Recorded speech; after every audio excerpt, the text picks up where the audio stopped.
I've just been watching a brilliant, brilliant, brilliant video of Thomas Sheridan's, which is linked in the description below. He It's always been good, but it's one of his best. It's funny how I had the notion to do a hybrid video myself. I could do Breaking the Cult. Well, I've put it under Breaking the Cult here, just as a convenience. But having said that, what he's dealing with is so much broader.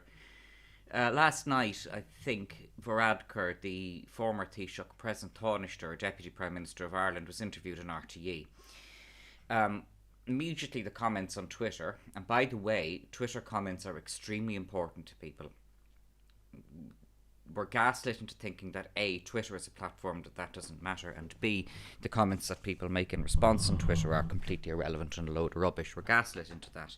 Just see how important Twitter is when they censor the outgoing president of the US. But anyway, Leo Varadkar was interviewed, I think, last night on Claire Byrne Live. Now, I was in the studio audience of Claire Byrne Live in 2018.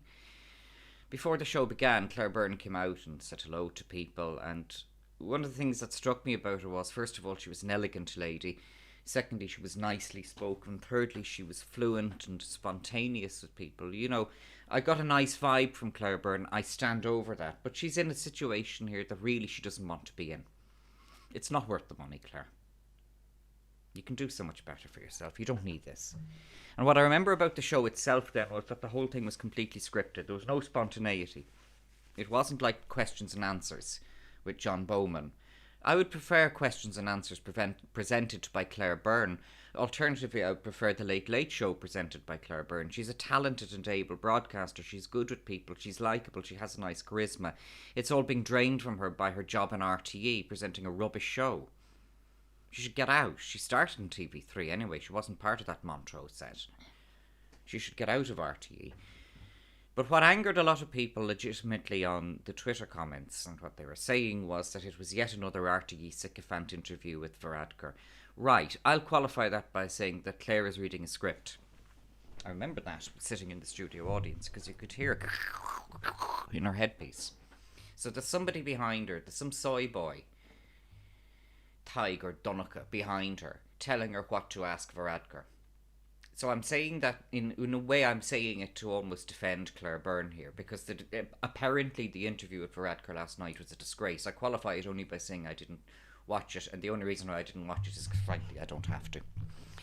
Leo Varadkar is a criminal. He is admitted on 2 occasions to interfering in public selection processes. That is corruption. That is an indictable offence. Where's the file to the DPP? So, there you go. What offended a lot of people, I suspect, from reading the Twitter comments. Twitter comments are something that you need to read the way through, and then you sift, you make your own mind up about what you see in the Twitter comments. Was that Varadkar was effectively cheerleading another year of lockdown and threatening anybody who would disagree with him. Well, that's Varadkar. Doesn't surprise me. I'd be surprised if he wasn't. That's Varadkar. You're getting what you voted for in February of 2020. Thomas, I won't link to his yesterday video, but he talks about how the American people are very soon going to hit a wall. With addiction, and I think AA is a dangerous organisation because it gets people together in confessionals and it can be used against them, but they do talk in addiction therapy about reaching rock bottom. The Americans are now beginning to see what we've seen here since Varadkar became Taoiseach, that the eulogising and sycophancy in the mainstream media of America is absolutely crazy. It would shame the North Koreans. The North Koreans would laugh at it. The North Koreans would laugh at it. Somebody recently, I forget who it was, said that it was Stixie. It said that there is a cultural thing of the adulation of Korean leaders, but putting that aside, the adulation we're now seeing in the American mainstream media for Biden is absolutely every bit as insane and cult-like as anything we have ever seen from North Korea. Yet we've the cheek to laugh at them. The North Koreans are in the most brutal police state in world history. They have to say this or they die. When Kim Il-sung, the talentless psychopath who set up North Korea, died, there was 3 days of crying, and people said, cry or die. People who defected from North Korea said, cry or die. Now when Kim Jong-il, his utterly psychopathic lunatic of a son, died, people were told that, they were expected to cry, or a very important message was sent out. They could just bow their heads. That was a big shift. It's always the small things you watch out for. It was a big shift. So if they weren't crying and they just bowed their heads, it was considered acceptable. So people did that. I'm digressing. Thomas talks about when he was younger, he travelled around on buses around Ireland with journalists, and how he found that the journalists of the tabloid media were scumbags, and how, interestingly, so many of them dropped dead or went off the rockers, and that. This is because, by Thomas's correct analysis, these journalists, hacks they were, hacks, had hexed themselves by buying into that toxic, horrible celebrity culture that's much more prevalent and cancerous in England than it is here. It's even worse in England in a way than it is in the US. It's this culture of gawking at celebrities, but it's not respectful. In a book, Luke Goss described it. He said they think they own you. And Luke Goss and Billy Connolly said the same thing. The only thing worse than being rich and famous is being poor and famous. That's true. Yes. How true is that? Ireland never bought sincerely or in any heartfelt way, and still hasn't, into that celebrity gawk culture that the Sun, the English edition of the Sun, is the, flag bearer of, really. But in 2016, when Varadkar became Taoiseach, both the Irish Times and RTE seemed to decide... 2017 he became Taoiseach. The Irish Times and RTE seemed to, even consciously perhaps, abandon the notion of objective journalism, and then they just started hagiographing Varadkar, and they've been doing it ever since. So what happened to Claire Byrne Live last night is the end of really a nearly 4-year trajectory. It's just the latest episode of how RTE refuses to ask Varadkar any difficult questions whatsoever. They do it with Tony Holohan as well. Particularly the cult of Tony Holohan is disgusting. Disgusting cult around a disgusting being, Tony Holohan. But this is the same thing. I noticed Waterford Whispers recently did one of their hilarious articles about Gemma O'Doherty and John Waters. Now, I have been a major critic of Gemma O'Doherty and John Waters, specifically within the boundaries of their litigation. Gemma O'Doherty and John Waters have one thing that I have always commended them for, and I will say this now from the rooftops: they are brave. They are Mrs. Carmody. Oh yes, they are Mrs. Carmody. They are brave. I was talking to somebody yesterday, and I said to her, I sit outside my house, you see. Well, I sit in my front garden. I remember at the start of the lockdown in March 2020, some Karen jogging by said to me, "Why aren't you social distancing?" I said, "Fuck off our road. I'm sitting in my garden. Fuck off now." I said, "You get out of my face." "How dare you?" I said, "And why are you still here?" I said, "I'm sitting in my front garden. I'm going to continue to do that." She said, "I'll call the guards." I said, "You call whoever you want to. Do it." I said, "You can call whoever you want to."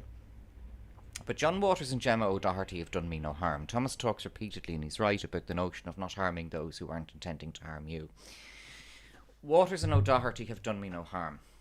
But I've watched their litigation from when it started in April of 2020, and I've criticised their approach, and I've criticised their specific litigious procedural methods, which I could have told you then were wrong. I did tell you then were wrong. I predicted they'd lose. They lost.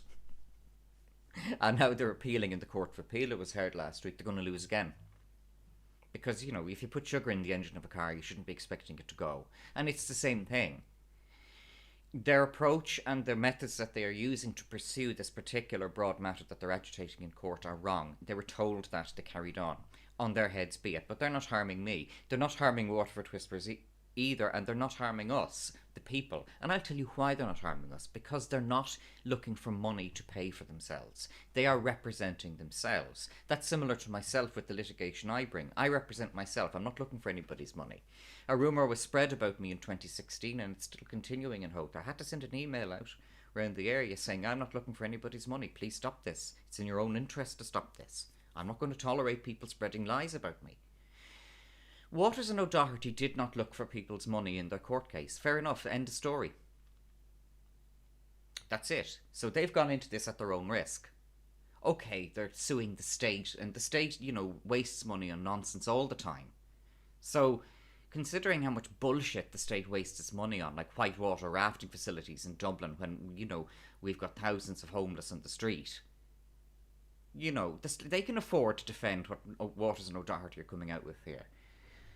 Having said that, though, Waterford Whispers recently, when Waters and O'Doherty brought their appeal before the Court of Appeal, Waterford Whispers had a hilarious article about Waters and O'Doherty, which really was just making personal insults against both Waters and O'Doherty. I won't repeat them, but they were personalised about Waters and O'Doherty. Waterford Whispers put a hex on themselves by doing that. If they hadn't done so before, they put a hex on themselves on that very, very instance. And that very, very moment. Waterford Whispers, then I said to myself, something I'd suspected before, but it proved to me that Waterford Whispers works with the establishment. That's not satire, it's tribute.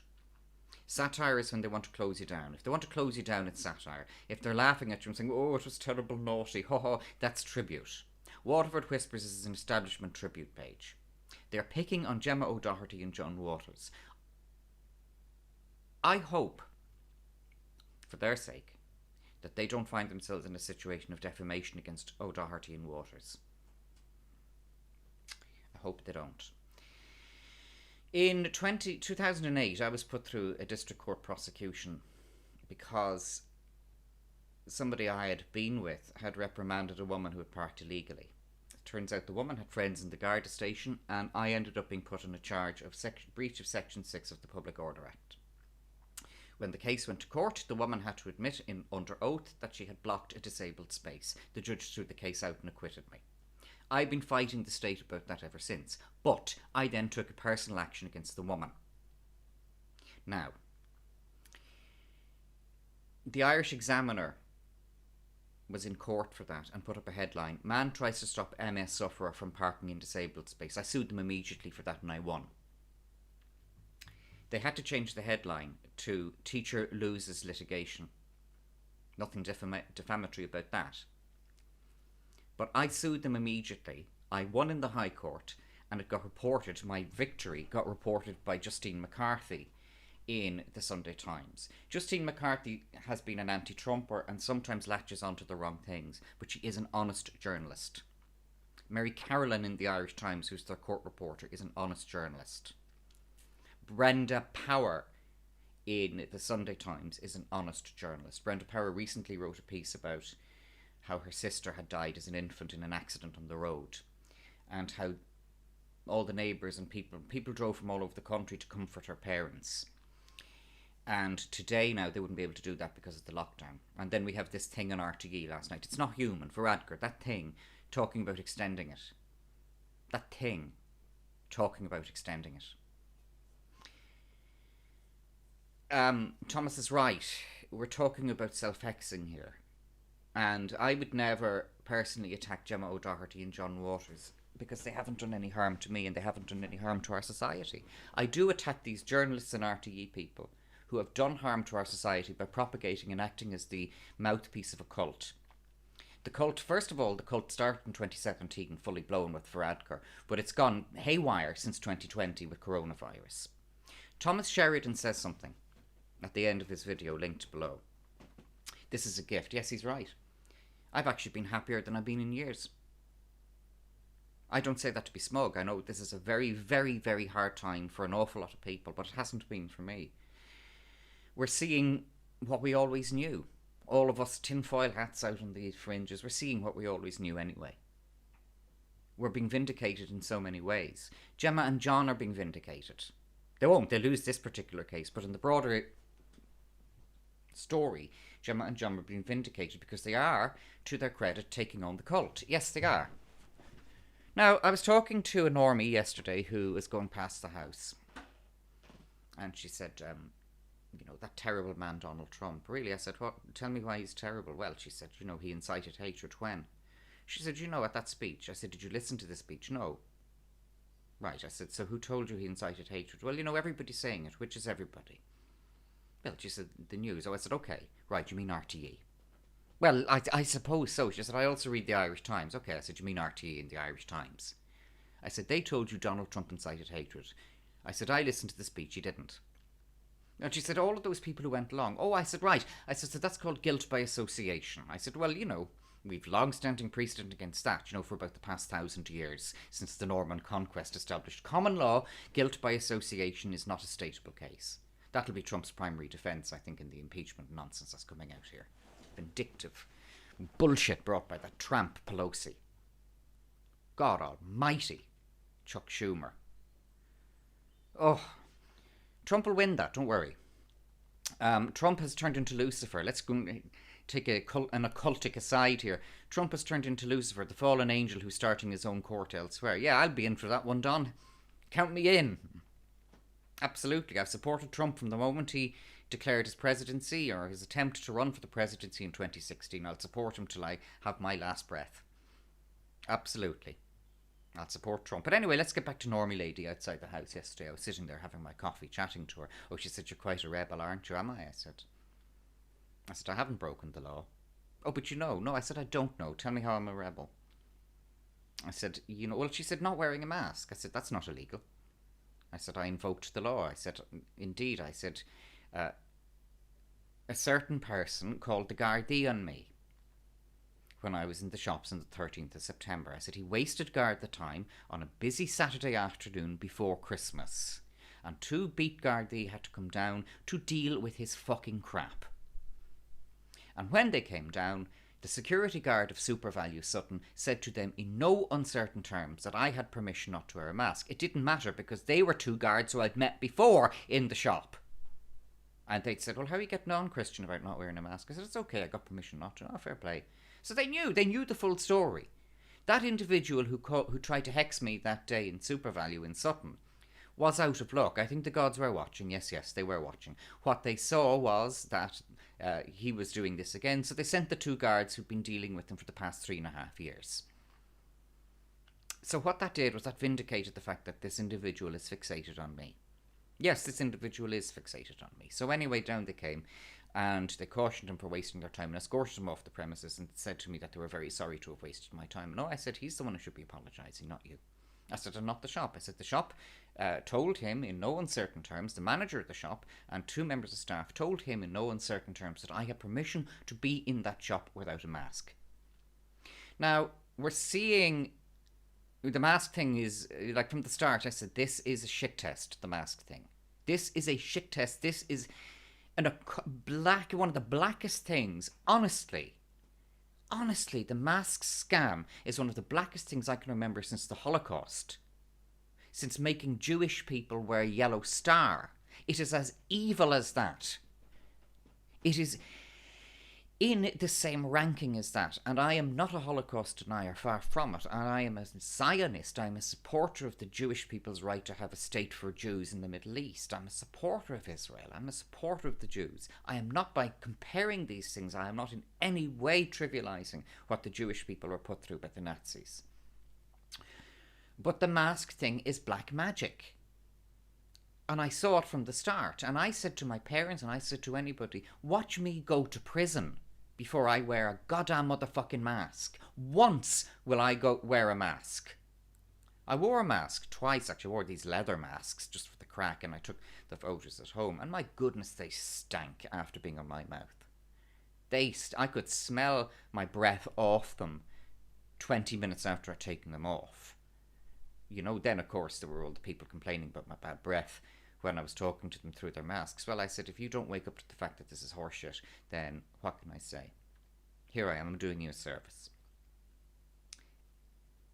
This individual who called the Gardaí and me hexed himself.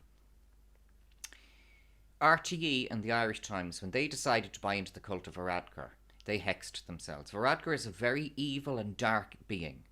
I said that from the start in 2017 when Varadkar began wolf whistling against the poor and the working class. I will be a Taoiseach for people who get up early in the morning. Well, when I heard Varadkar coming out with that particularly, I don't know how to describe it, remark, that autistic remark, a Taoiseach for people who get up early in the morning, I then said, that's a piece of excrement. Yep, that's wolf whistling against the working class and the poor, people who get up early in the morning. That triggered a lot of people. That angered an awful lot of people when that thing came out with that remark. Then Varadkar took over as Taoiseach and started behaving like the mentally subnormal thing that it is. You know, the socks with Trudeau and showing off in front of Theresa May and showing off in the White House and all of this kind of thing. RTE, of course, lauded Varadkar from the start to the finish. For RTE bought into a hex.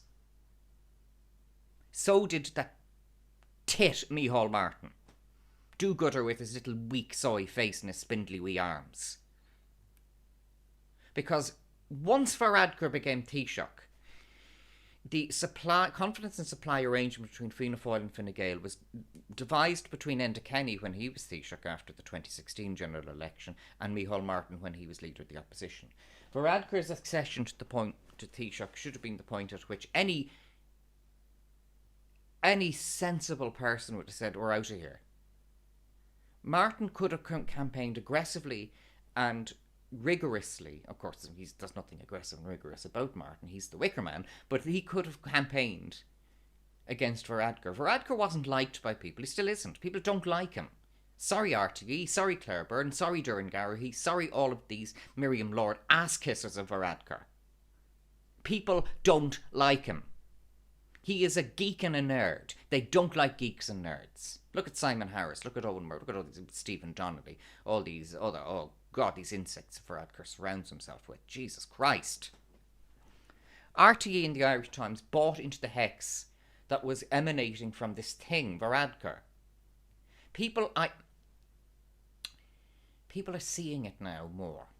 Thomas Sheridan talks about the remorse that the American people will suffer for having let go of Trump. Now, I don't believe... Thomas said that in his opinion there was less voter fraud than Trump claimed. No, I agree with Trump. I think there was more voter fraud.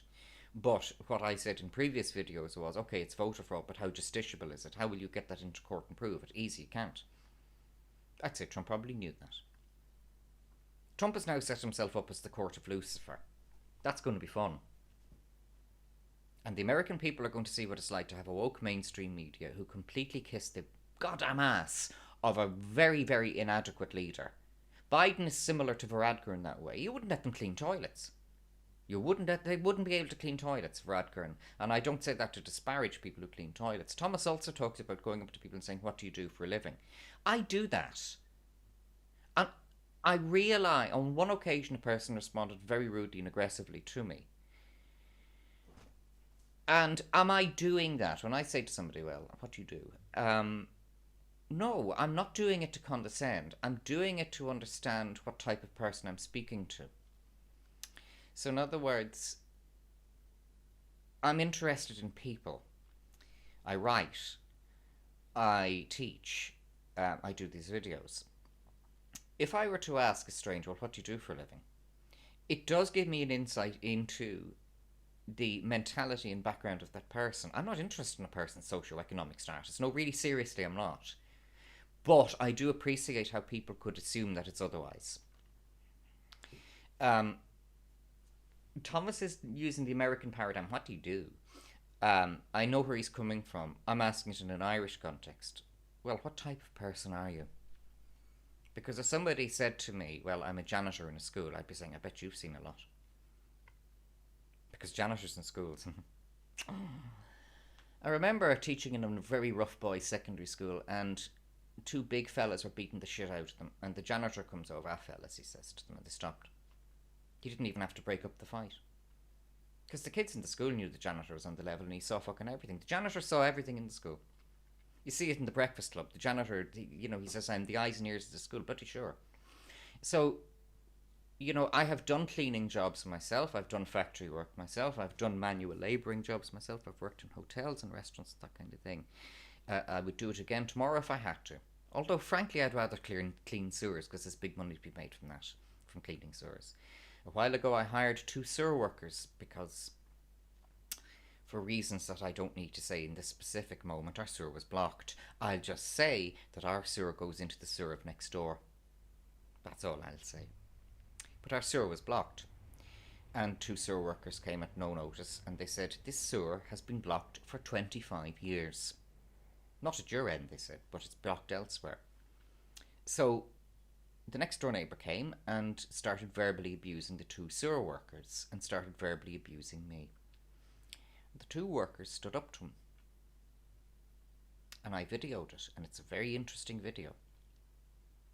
So the two men then went in next door because there was a lot of shite all over next door's back garden as a result of their sewer being blocked. And they had said to this person that they would undertake to clean it. They would come in and clean it up. So when they came in next door with their hose and stuff, they were presented with a list of chores to do, which they tore up and threw back in their face. They said, we're here to rectify a job. You're not paying for us. And they came to me afterwards and said, those people spoke to us like we were the shit off their shoe. Well, I said, there you go. I said, now you try living next door to them. There you go, I said. And these two sewer workers were excellent at their job, were brave. They didn't mind running into a sewer full of rats and shite left, right and centre. They didn't wear masks because I said they're immune to bloody everything. Of course they are. If you've spent since your teenage years into your 40s working in raw shite, then yes, you are immune to everything. They're excellent at their jobs. They're honest as the day is long. They're good-natured. They're kind. They're now friends of mine. They're on my tribe. They're in my tribe.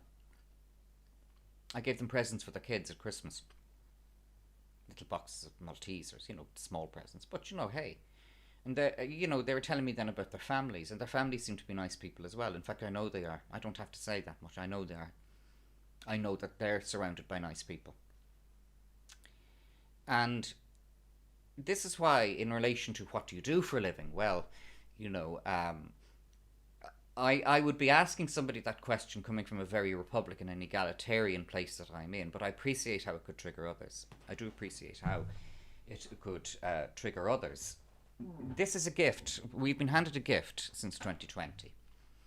The gift that we've been handed, you can treat it negatively or positively, it's been very positive for me, is that we are seeing that our previous notions about these entities, otherwise going under the guise of people, are in fact true. Anyway, I've digressed somewhat, like Billy Connolly digresses. I was talking to a normie woman. I said to her, she was telling me how bad Trump was, how good Biden is, I said, you've been listening to too much Irish Times, RTE, etc. Oh, by the way, I said, in relation to coronavirus, I said, all those anti-maskers that the Irish Times are wetting their pants over, and RTE and all those ones. Oh, yes, she said. Well, I said, I'm one of them. I said, I don't go on the protests. My way of protesting is simply that I do not wear a mask. At all, ever, do I wear a mask. Because, as I said to you earlier, I view this from an occult point of view. I view it as a terribly, terribly evil thing to do. It's blackly evil to make people wear masks. Then, of course, I looked at the statutory instrument in relation to masks, and you can claim an exemption on your own terms without evidence for difficulty breathing. Okay, I will claim that, thanks. I would have difficulty breathing. It would also enhance, it would be, given how much gingivitis I apparently have, then I don't want them to be holding that into myself, thanks. I'll share it. I said to the woman, all those anti-maskers, I said, the ones who had a protest outside the Custom House, I said, Gemma O'Doherty, John Waters, all those people who go to all of their things, I said, those people who refuse to wear masks in the supermarket like me, I said, how many of them have died of coronavirus?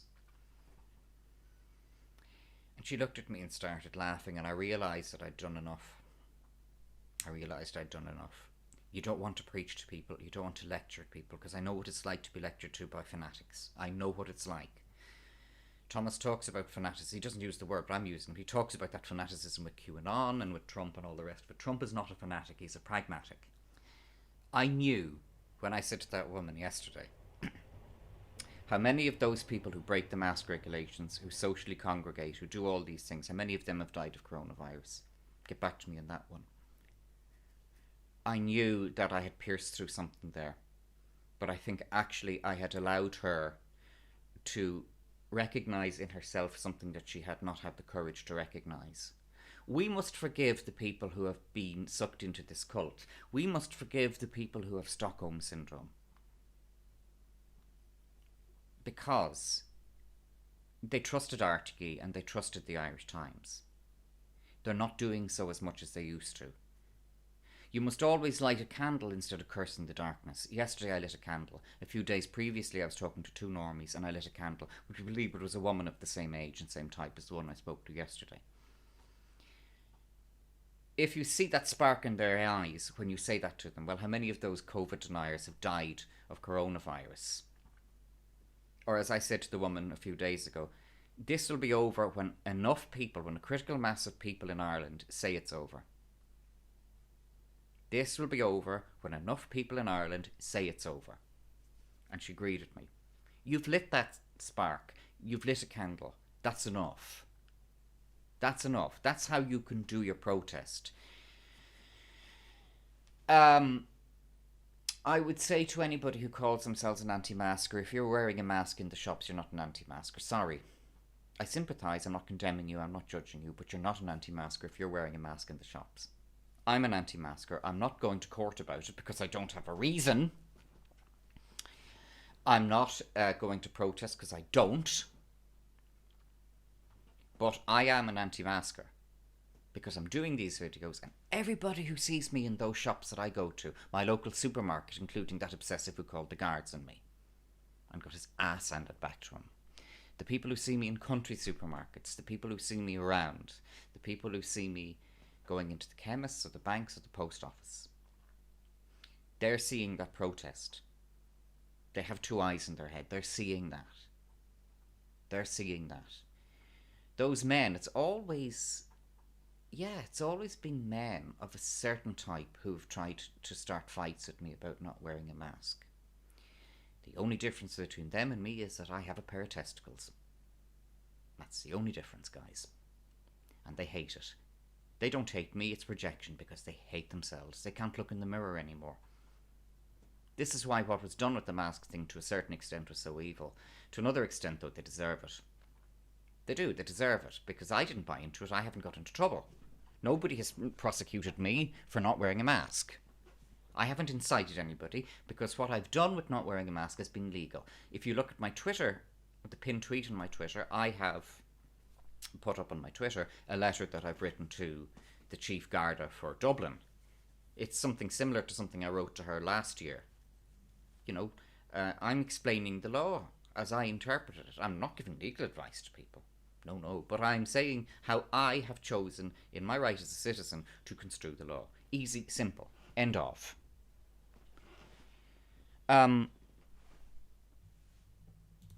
Thomas talks about journalists and the hierarchy between them. Yeah, I can tell you that about teachers because, you know, I had worked as a drama teacher and then I qualified to teach English as a foreign language, and I saw that immediately. This is why I knuckled down with my degree and got the H.Dip and Ed as a secondary teacher, because within the whole pecking order of teachers, the secondaries, it's not, it's not logical really in terms of the work done, but in the pecking order among groups of teachers, the secondary teachers are, the big crows. We're the big guns. And I remember doing English as a foreign language, which is, I'd rather actually clean shite out of SIRS. No, I'm not joking, I would rather clean shite out of SIRS. You'd earn more money and have more fun than doing English as a foreign language. But I remember doing 4 to 5 week courses as an English as a foreign language teacher. And, when everybody found out I was a secondary teacher, I got given all the big classes of rowdy Spanish and Italian students. I intimidated them. I traumatized those kids. I just walked in and just, you'd have heard a pin drop. Whereas, particularly the French were great. I loved the French. The French are assholes. They're haughty. They don't give a fuck what anyone thinks about them. We'd so much in common. The French and me. They loved me, the French did. It really gave me an insight into French culture. I said I could move to Paris. If it's full of people like that, we'd all relate. They related to me and I related to them. The other teachers couldn't believe it because they thought all the kids were pricks. No, not at all. I said, they're all just like me. Well, they said, you're a prick, I know. Anyway, Thomas talks about the hierarchy between journalists and how so many journalists end up becoming alcoholics. So do teachers. There's a real blackness in education. Real blackness in education. I noticed it as soon as I started working as a secondary teacher, although I had spotted it before. And you have to be very careful. You have to be very careful about how you behave in teaching. You must put the kids first. You must never pick on kids who haven't misbehaved. When I was in secondary school, there was a teacher who picked on me. She did it for 3 years. I wrote to the school many years later and I told them what she'd done. And when she died, nobody in the school commemorated her. This is like what Thomas talks about, a social justice warrior who got cancer. and she did a fundraiser, and they wanted to raise £1,000 for her. They didn't raise 600. The same with that teacher. Nobody cared when she died. I was talking to somebody a while ago who has got himself into a litigious tangle about somebody, and he said, "Oh, the neighbours have been very supportive." Really, I said, the neighbours have been very supportive. They've been great. They've been great, I said. They've been very supportive, and they've been great. Wow, I said. And you were telling me you've racked up legal costs of €125,000. I said, quite aside from the fact that there may well be an order of costs against you in favour of your opponent, that could be, we're now entering the territory of maybe €250,000, possibly, or €200,000 to be conservative about it. I said, so you've taken on this cause, and the neighbours have been great. They've been very supportive. But tell me, I said, how much money have they given you towards this liability of yours? I said, because that's exactly parallel to how supportive and great they've been. I said, how much have they given you? He was silent. I said, how much? He said, nothing. I said, that's how supportive they are. That's how supportive they are. Right? I said, I take on litigation myself. I litigate when I have to, but I will do it when I have to. People think I do it as a hobby. I don't. I'm not like, the free men on the land. That's a hex, the free men on the land thing. That's a really black fucking thing, the free men on the land thing. Look at those poor people in Strokestown. They've lost their home and farm because they fell in with the free men. I sympathise enormously because they were ignorant people. I don't say that, no, I'm being cruel with that, I suppose. They were ignorant of the situation they found themselves in. They were farmers. They weren't lawyers. They possibly weren't very well educated. They're not ignorant people, I assume, in the broader sense, but they were ignorant of the situation that they suddenly found themselves in. So the free men came in, and that was the end of it. And I looked at some of the paperwork last year in 2020, and I just said, that's tragic. I said, that's tragic, tragic, tragic. I said, those people were misled, and they fell for the black magic hex of the free men. I took on the free men myself. You could say, well, they weren't doing me any harm. Well, they were, because they were harming me as a member of the Irish community, because they were undermining the Irish water protest movement in 2014. The Irish water protest movement was a very important one, and it was one of the few moments I ever remember Middle Ireland rising up. It freaked out the Fine Gael establishment. It freaked out RTE and the Irish Times. It freaked out the hard left establishment, people before profit and those. And then I noticed the free men. And what the free men were telling people to do with their Irish water packages was to send them back, no contract, no consent. I went mental over that. Because if enough people had fallen for that, Irish Water could have used the quorum of packages sent back to say enough people have signed up for this to take us off the government books. In other words, what the free men were doing was they were directly attacking the boycott of Irish water and could have damaged it irreparably. Fortunately, enough people were not stupid enough to fall for those cunts. Fortunately. But unfortunately, tragically also, the people in Strokestown did. And they're paying for it. They're paying big time for it. There are still 2 people in jail over it. They should purge their contempt. Get out of jail. Start again, guys. Even Judge Reynolds has said that. Judge Reynolds has said this is an effort to rehash a case that's long dead. I do think that the judiciary are at fault slightly, and the media are at fault big time, for not reporting accurately on how those people were crucified by free men on the land black magic woo.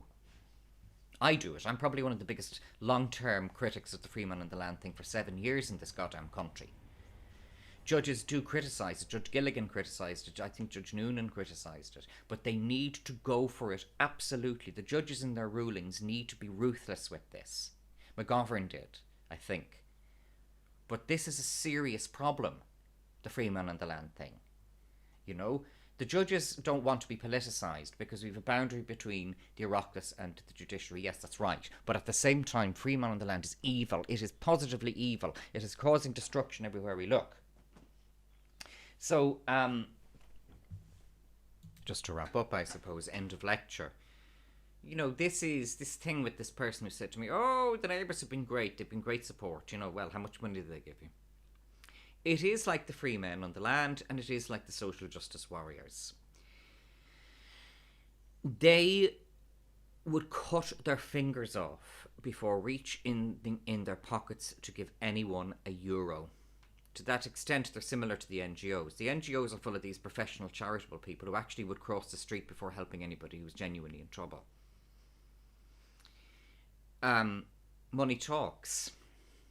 It's why I don't look for money on my YouTube. My YouTube is non-monetized. So I'm doing public service broadcasting to an extent, like the BBC. The BBC don't take ads for the same reason, ostensibly. RTE take ads, and they're also public service, you know. But this is it. This is it. One must be looking at hexes. One must be looking at how, as Thomas says, and he says it so cogently, 2020 has been the gift that's just kept giving. You know, yes, the Americans will be like people who left one partner and threw themselves into the arms of an abusive partner. They're going to be very sorry for that very, very soon. Even those trade unions who are going orange man bad, you know, we support Biden. Well, how's that one turning out for you now?